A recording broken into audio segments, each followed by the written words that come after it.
Hello, welcome to another amazing episode of Cracking the Rich Code, the podcast. And once again, I have a very special guest. I say that. I know it. Everybody's very special, but this one really talks to me because we've got something in common. We're both really love movies and television and all the lessons that we can learn from those things. But my guest today, Dr. Laura Kristen Wilhelm, has taken this to another level and uses it as teaching as true teaching points. So let's bring in Dr. Laura Wilhelm and say hi. Hi Wilhelm, there. How are you? so great to see you, Laura. How you doing? Doing great. Thank you. Glad we Good, could good, finally good. connect in cyberspace. I know we have tried, I guess, to schedule this a couple of times, and the universe just got in the way. But we finally got this on the books, and I'm so glad that you're Things here. happen when they're supposed to happen. Absolutely, We'll have an A absolutely. plus interview now because it's the right time. Of course, that's what makes it better. It's all in the anticipation of what's coming. Right. And then it'll be off my plate and it'll seem so anticlimactic. Oh no, it's going to be the pinnacle. Is what this is going to be. Absolutely. It depends on how uh, people feel about public speaking. I am more of a teacher. I am more of a thinker. I am more, there are a lot of things I am. I will speak publicly when it's really important, like Ukrainian relief or something. But well, not one right of these now people that needs you're to be out you're there with an audience all the time. well, right now your audience is just me. We're just having a conversation, and that's Exactly. all this. That's all this works. And then the fact that other people will listen in later, that's all fine. It's You know, the yes. thing the thing is that our conversation and just in our pre-chat, I learned so much and had so many golden nuggets coming from you already that Thank I you. know there's going to be a lot of wonderful lessons for people who listen to this. I So, hope so. Dr. Laura, first of all, what is your doctorate in, if you don't mind? I My forgot to ask doctorate, that. yeah, I write about it quite a bit in my chapter. It was actually international studies that got me through all of this into the Jim Britt book. I started off at Reed College in Portland, Oregon, did a major in Russian and a minor in classics. And then I got funding to go to the University of Kansas, which has a lot of well known international programs. And I continued with Russian studies there. So for 6 years, I was fully funded to study many different languages. Wow, so Uh, that's how you got into the intercultural work. exactly. Yeah. I meet a lot of people my age that did something with international studies, but I was one of those, really diligent folks that thought I was going to be in academia or the State Department. Madeleine Albright was appointed the first female Secretary of State during this Hmm. time. I thought I could be her. I mean, she spoke 7 languages, all the same ones I was learning. So it's like, oh boy, there are actually great careers for great women out there who have done the rather rigorous and sometimes tedious work of mastering very difficult foreign languages. Well, that's something I've always admired in people, the ability to speak multiple languages. I have really bad high school Spanish, and that's about as far as I can get. It's not. It really is an aptitude. It's kind of like musical skills. Math, music, and foreign languages tend to be a related cluster of abilities.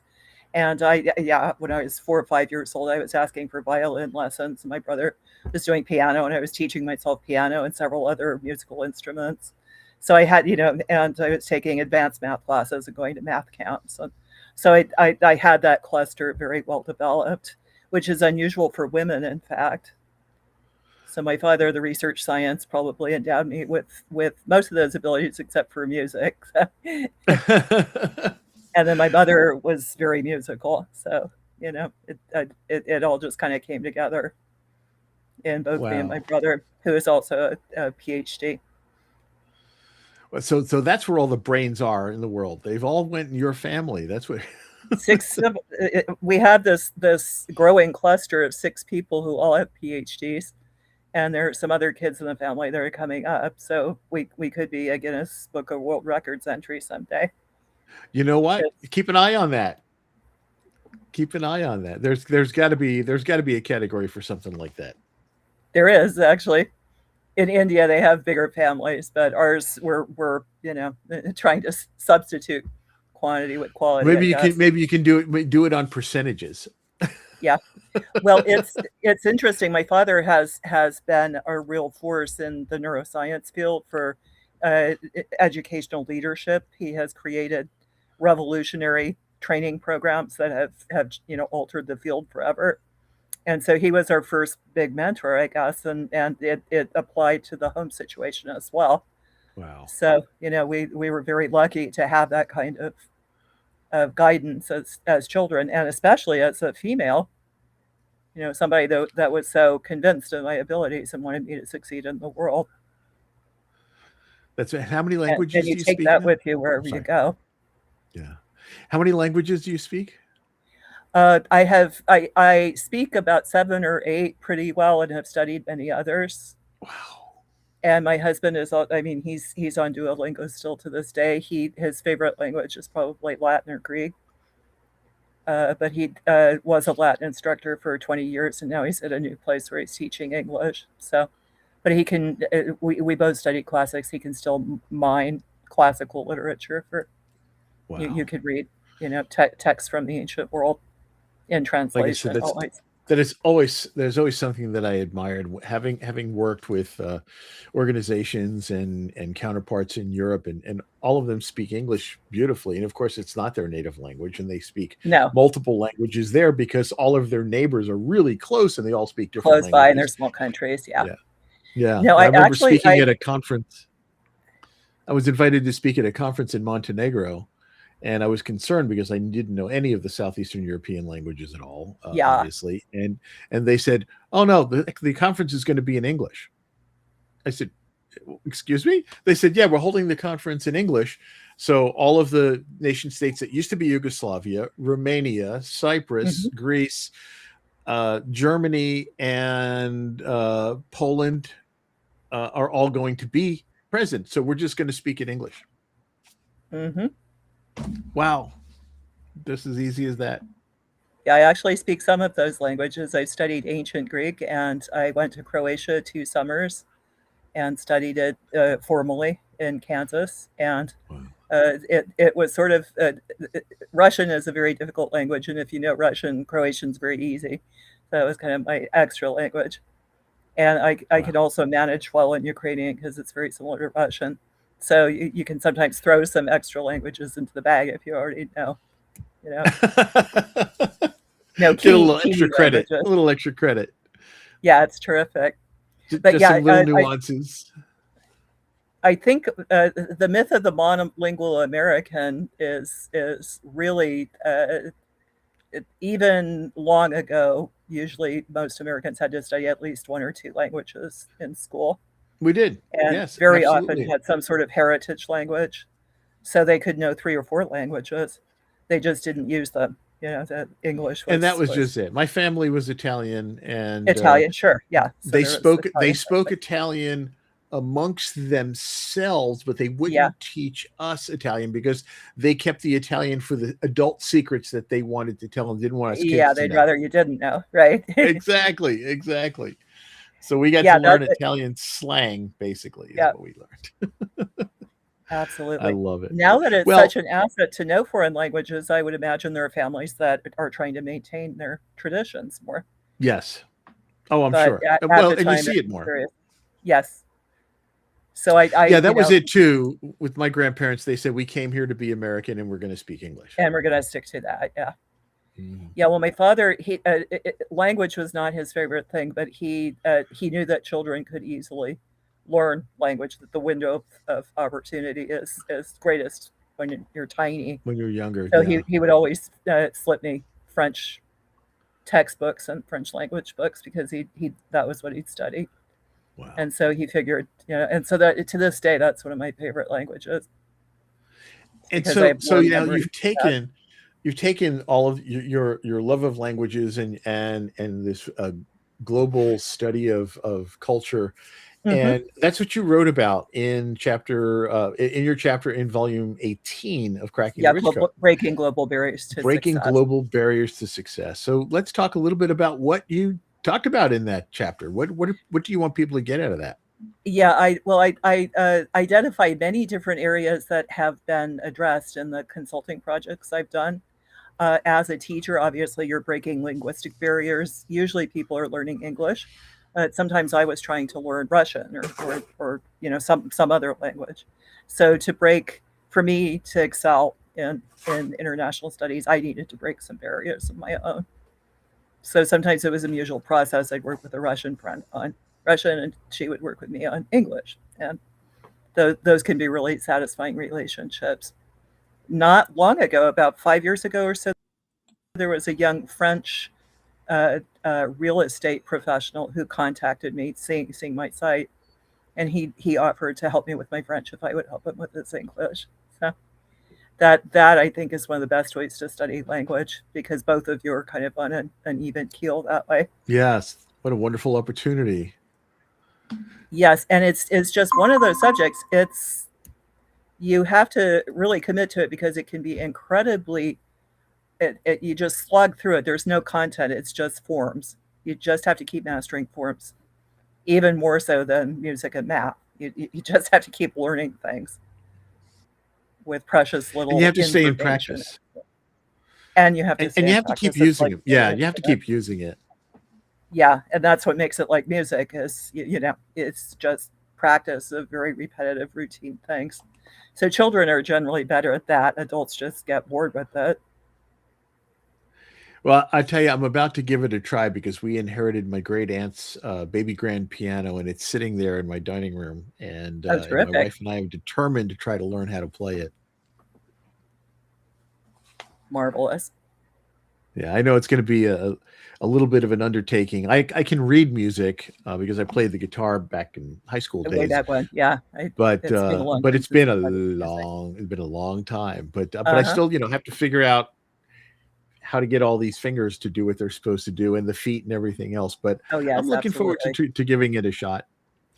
But all of Um, this, when we talk about this uh, intercultural, the barriers that people face, yes. and we know this, right? We Mhm. know the barriers that face for language, for cultural reasons, for all the Yes. so many different things that cause us to not understand each other when we try to Yeah. get into these environments. And I know that I've found if we stop looking at our differences and start looking at what we have in common, that's a good grounding to start with. No question. Yeah, cultural programming plays a big role, I think, especially in women's development in almost every other country except the United States. I can't imagine living anywhere else in the world for that reason. And, like my father, he was unusually dedicated to my development, but generally, women are treated pretty equally. Generally, a lot of is expected of them, and mandatory education K through 12. Often, Mm. they're considered more responsible and better learners, so they're looked to as potential leaders because of their learning capabilities. So that's Here in the U.S., you mean? in the United States, yeah, and in Yeah. some Western countries. But I think that just the status of women in general is like nowhere else on earth than in the United States. The potential that women can reach. Well, what's interesting is I've interviewed a lot of the co-authors in this book series since I Hmm. started doing the podcast, and I would say a great majority of them have been women, and they're Yeah, these I think that's probably right. amazingly successful women, Yeah, and many yeah, of whom often started in male-dominated professions and maybe got tired of that.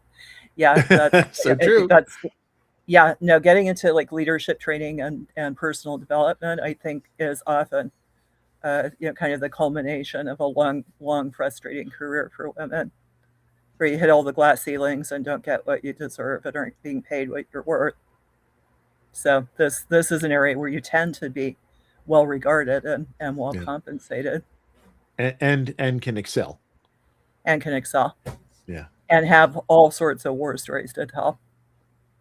So some what are some of the lessons that you wanted people to take from your chapter?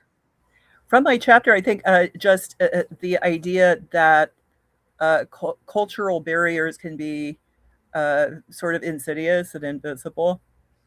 and that you may think you're doing better with people from other cultures than you really are.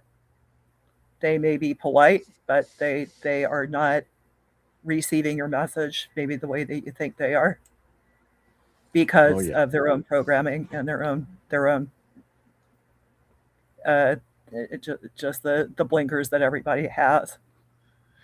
That brings me to some conversations that I've had with some of my colleagues and things from overseas, and sometimes we'll have a tendency to make a pop culture reference to movies or TV shows or Hmm. things like that, and some of those things are just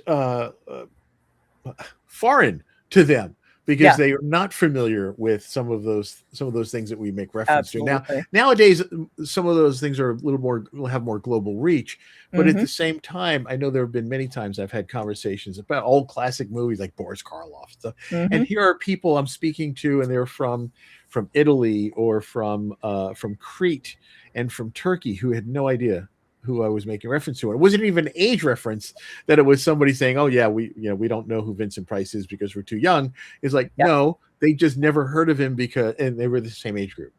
yeah, no question. Yeah, Yeah. and the other thing, it's that is an interesting topic in itself, is that the vision of the United States is often gleaned from television shows and movies, Well, that's and true too. very extreme people like athletes and politicians and celebrities. So those are And not typical people. unfortunately reality shows, Yes, exactly. But kind which of the really average makes us middle look upper class great, doesn't it? American like us is not like that at all. We have Yeah. nothing to do with those Yeah, I keep trying to tell very people spaces. that even though I'm from New Jersey originally, we are not like Snooki. Yeah, exactly. Exactly. Well, so say with the Donald Trump becoming president twice, I'm not here to air politics, but people are going to get a vision of the United States based upon those decisions, and Yeah. presume that there is widespread support for the 1%, and that it may not be part of the culture, but it may be part of the vote that people will favor, you know, the billionaires rather than the ordinary Right. guys. So it's Yeah. like there's bifurcation there. I think it's like he's the one that's going to pay our bills, and he's the one that can show us how to prosper, and so we'll follow him. But you may not really buy into those values all the way. And that is so very true. Having served for over 43 years in the public affairs world, Yeah. uh, I understand the concepts of perception Mm-hmm. and and how important it is to have the proper image out there that you want to portray, Yeah. and making sure that it is understood in the way that you want it understood. And unfortunately, the world has just gone askew Yeah. now. Um, Yeah. so yeah, with representation Yes. of whatever. So And I think um, there's so many Americans, and we're such individualists. I think there are a lot of Americans that wish we didn't need politics. We could just live our lives any way we wanted, and well, you somehow know what I've, manage. I've found, and my wife and I love to vacation on cruises Yeah, because on a cruise ship you get to meet people from all over the world, all sorts of cultures, and we have done that. realize Yeah, something. You take away the borders, you take away the politics, you take exactly. away all that stuff, we all get along fine. It's just there's about people. no there is no reason to have Yes. fights and arguments and all this other stuff. You take away all that other all the rest of it, and as human to human we all get along. Yeah, it's amazing but true. Yeah. I found that in Russia, right after the fall of Russia, I was there in 1993, and managed to make good, close friends with many people Mhm. behind the Iron Curtain. I mean, the Iron Curtain had just gone, but it was like God, and I know that they were teachers, and I know they were accustomed to foreigners and all these things. But it's like, right? I mean, we all have common interests. I was about the same age as some of these young women. The lives we lived were not so different. The And government is telling us to hate each other, you know, there we go, right there. Yeah. and Yeah. that's what politics is all about. They set the agenda, They give us the goodies, and yet we, you know, citizen diplomacy is very important in this world, where you can make your own decisions about how people are. And that is the important thing is and that was something I learned from my father. My father was a blue collar guy, worked really hard his whole life, and if he didn't know how Yep. to do something, he would learn how to do it. And he always Yeah. said nothing is beneath you, and he said you should learn something new every day. Don't say no Yes. to things. And he said, don't say you don't like something until you've tried it. Don't say you don't like that food until you've tasted it. But Yeah, it's my family. the most important lesson I think I learned from him was he said don't say you don't like that person until you've given them a chance. Yeah, and everybody knows things you don't know. I mean, Yeah. and I'm well aware of this because I'm one of these kind of suburban delicate doilies who gets my car fixed, and I mean, everything gets done for me, and I'm aware of the value of other people's knowledge and labor, and Absolutely. I could never make it on my own for 5 minutes, so that's the way it is with people who become knowledge workers. Sometimes you're knowledgeable about what you know, but so are these other people.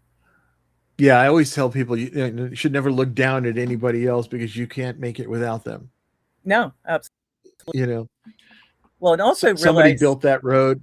Somebody built that road. Somebody pumped that gas. Somebody has to pick up that garbage, and you could not survive if they were not yeah, doing we that. have So the you need luxury them. as what, You know? 60-year-old adults, 70-year-old adults, to read books and travel and talk to people and make videos Mhm. and have a really fun time with our jobs. I mean, we're living the dream, and most people don't have lives like that. I mean, you're blessed It's if you can be doing what you love and what you're great at, and had a lot of choices and very things. true. Very And that's true. and my father, it's like if you want, the life that you know will satisfy you always, that you have to work for it now. Up front, Okay. you need to get into that place where you're gonna love your work so much you don't want to go home. Everyone, if you are just tuning in on this, go back and listen to this from the beginning because we're having a delightful conversation with Dr. Laura Wilhelm, and we are learning all about really understanding intercultural relations. We're talking about recognizing people for their differences and for what we have in common and how well we can get along, and all the how to overcome all those barriers that are there and not really Yeah, there. They don't. exactly. There are barriers are there that don't have to be Mental there, and barriers all it takes that is just some opening up those doors. Yeah, the other yeah, thing, opening up our mind and our hearts. if you're a pragmatist, it makes no sense to be a racist, a homophobe, or an anti-Semite because those people have money and you can get some. And this if the only kind of enlightenment you have is enlightened self-interest, that is sufficient to be very conscious of cultural differences and biases that you might bring to business situations.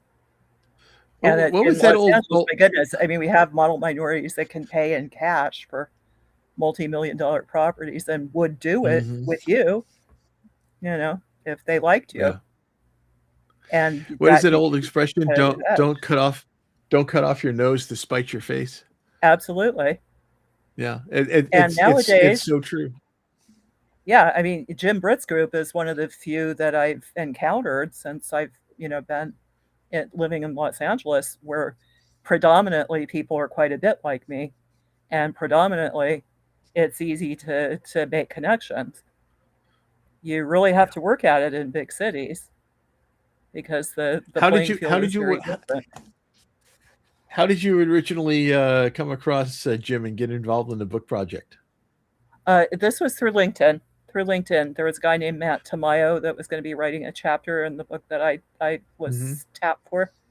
He asked if I'd be interested in talking about lessons from business and life because it looked like I did some of those things. And then I was referred to another guy named Nick, and then he slated me over to Jim. So it's I a love it. LinkedIn connection. And it was funny too because I have done business development. I have worked with chambers of commerce. I taught in vocational schools, but I always considered myself mainly an academic. But I think this is true of a lot of people in these books. They've done a lot of different things. Yeah. And tell you what, I enjoy this more than a lot of things I did in academia. The things I like doing are writing and research and interviews and those kinds of things. The things I didn't like doing were meetings and playing politics. And so I don't have that. But the skills that I gained from academia definitely carried over very well to all of this. Excellent, excellent. Well, I do not. I actually, for some reason, do not have a copy of 18 on my shelf, but I'm going to make Okay, sure that that I get one of those. Actually, I'll get one. Why don't we swap one with each other? I'll send you one of mine, and you send me one of yours, sounds and good. we'll sign it for each other. How's that? Sounds great. Yeah, actually, I did the couple of pictures that I had. This all came very fast. It was around my birthday, and they had to go to press the next month or something. So I didn't have pictures that had sufficient density or whatever to be on the cover. Yeah. So it just has Jim on the cover, and that's fine with me. I've got pictures inside, Oh, but so it's you didn't get a special edition with your I picture can on the yes cover? I any time you can work with that company and submit. I'll have to get some professional photographs done. But No anyway, worries. it looked like a great project, and I just jumped on it, even though I wasn't ready with the pictures. So Yeah, I was intrigued too when it was approached to me. When they first said cracking the rich code, I went, "Wait a minute, that's all for you Wall Street types." And he goes, "No, that's not right, what it's right, about. yes, It's about richness of life." I'm like, "Ah, bingo, I'm right there." yeah, Yeah. and my father, he like your family came from a working class roots, and education was the way up, and he went to the Ivy League and realized that there was this whole world of enrichment available free Hmm. of charge in libraries. This is long before the internet. This is, you Oh yeah, could learn anything you wanted to learn and do anything you wanted to do. And if, the more you know, the less you need. You don't need to make a huge salary if you're happy and enjoy learning and are, my husband and I are perfect examples of this. You can live a modest life that feels very rich yeah. if you know things and you're curious about them. Richness all happens right here. Yeah, Yes, you're going to museums and cruises and finding whatever it things out takes. and meeting Yeah, interesting people and trying different kinds of food. And that is adding a lot of meaning that doesn't have to be paid for. absolutely. I love this. Laura, I wish we had even more time to chat, but we're almost out of time. It's getting tight on the clock here. So Okay. uh let's just so I want to just fast forward really quickly and talk about what you're doing now because we hinted at it and Okay. how you reference movies and television and use them as kind of teaching tools with people. Yes. So could you talk a little bit about what you're doing now? Yeah. My latest project is actually this lady, Marilyn Monroe. It is her Ooh, centennial. So it's the 100th anniversary of her birth. She was born in wow. 1926 and died in 1962. So she's going to Wow. be on everyone's radar for quite a while. But Hmm. in Hollywood, they're having big museum exhibits and auctions and all sorts of things relating to Marilyn Monroe. So for at least through the end of the year, I'll be doing a lot of content about her on my social media. And Now while I you were an entertainment reporter, right? yes, it's one thing I Hmm. do just for fun. But in this area, it's very easy to find. It's like, look, if you've seen The Devil Wears Prada, it's accurate. It's accurate in kind of the demise of just sort of writing opportunities. And so I'm really happy to work on Hollywood stuff. It's here. You know, you know how to write, you're usually in great demand. You're not just sitting there Excellent. meeting the stars. So I have transitioned very happily, in fact, into this world I never expected to be part of. So It I am is an working on amazing world. my husband loves the Rolling Stones, and they're coming out with an album soon called Foreign Tongues, of all things.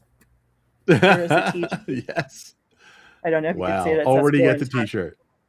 Yeah, so we're All, we're avidly anticipating that, and I'm going to be doing some articles on that since we're both, you know, big foreign language buffs.